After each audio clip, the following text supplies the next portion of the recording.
not as deep as that, but my name is Madison Bell. I'm the youngest of my family. Precious. I'm loved by all. All you guys can love me. I love you. We love you. I know you. Thank you. This is a shout out right here. I don't hear my parents. Love you. Love you. All right. Okay. But like I said, I'm in high school. Basically, right now I'm struggling to be independent. Be on buy stuff for myself. With my job at Applebee's, everybody come support.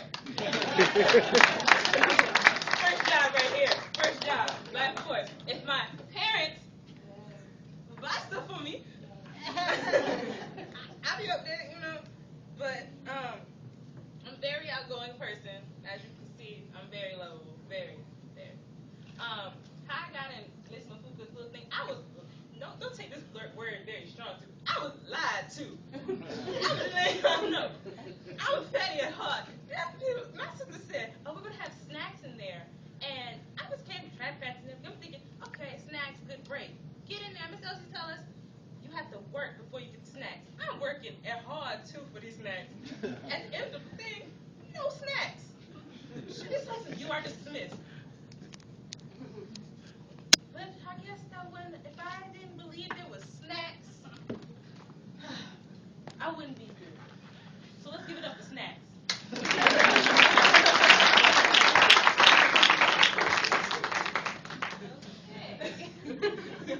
That girl's sister.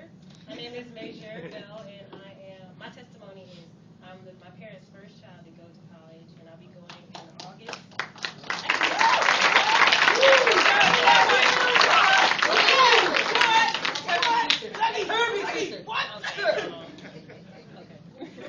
I'm going to be attending USC Aiken, and if y'all want to donate.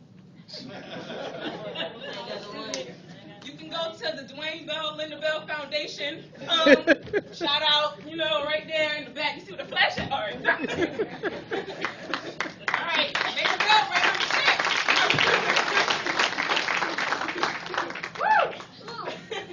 Hi, I'm Rebecca Little, and I'm the youngest of my family, and the only daughter of my beautiful parents in the back row are blessed with. Hey, I thought she was too little. What was that? You had too little. Yes. I work at the nursery in the Omni. Not yet, girl. Hold up. How you gonna do that? Hey. Okay, but I'll be returning to Penn State University in like a week for my sophomore year. All right, let's go. Hi, how are you? Are you guys enjoying the performance so far? Yeah.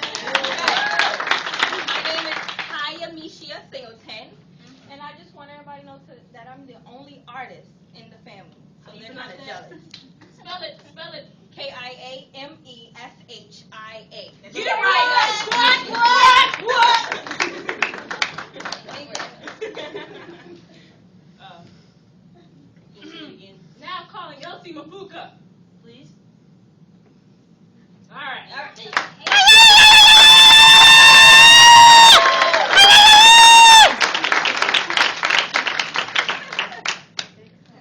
Can't take out nowhere.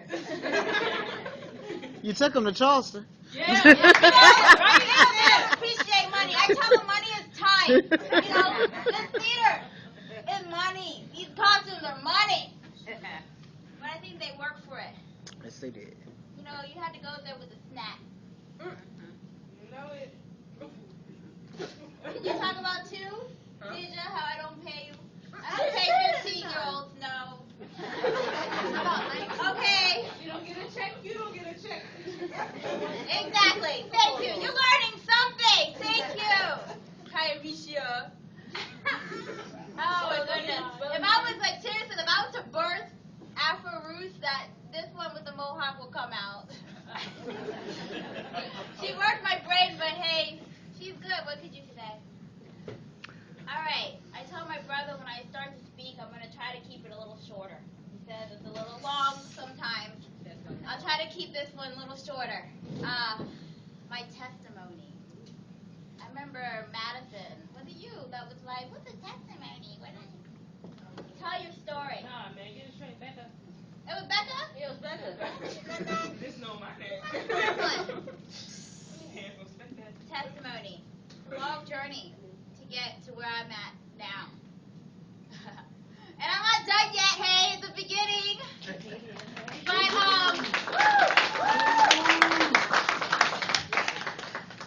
let me see. At 3 years old, I was introduced to dance.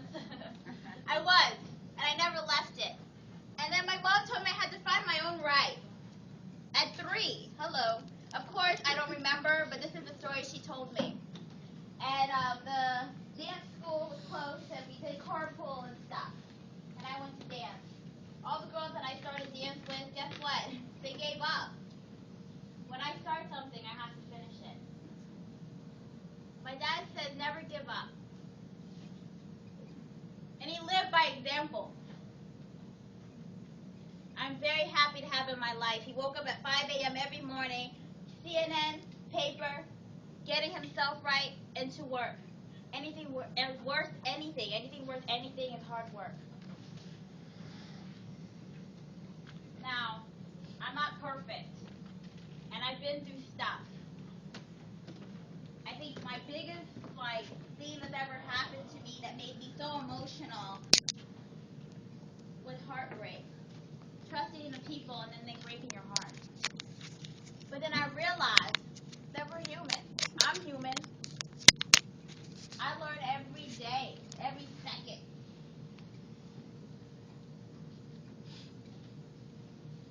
So, there's other stuff that's happened.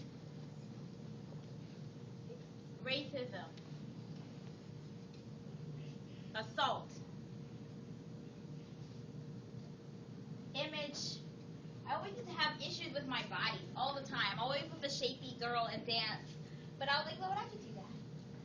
I may be a little curved here, but I could do that.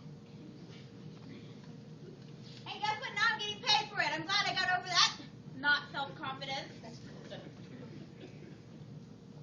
So I started this thing, and I looked at myself in the mirror. Every morning I still do it, and my students laugh at me because they think I'm a little bit conceited, but I tell myself, you're fabulous.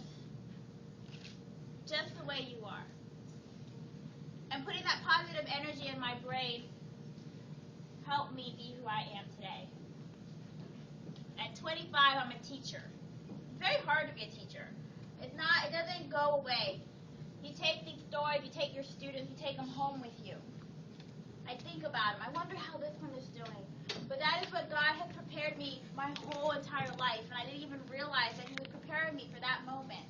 When I was 21 years old, I graduated, and they sent me off to Johannesburg, South Africa. Now, my parents are from Zimbabwe. Please, let's do a little history because people really need to know that Africa is a continent, not a country. There's different things happening in Africa, hey? Zimbabwe is up there, South Africa is down at the bottom. So I had no family in South Africa. It was me. I didn't have any family that I knew.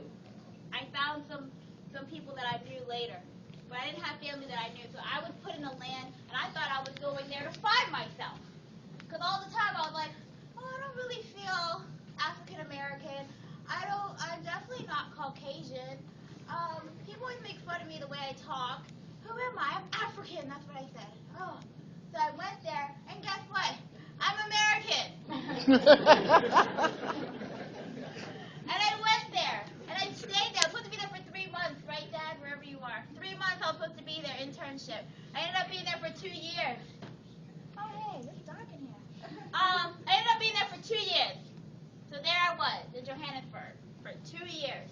It was the first time in my whole entire life where I was broke. Serious broke. Now, those of you who know my family know that Daddy kind of spoiled me.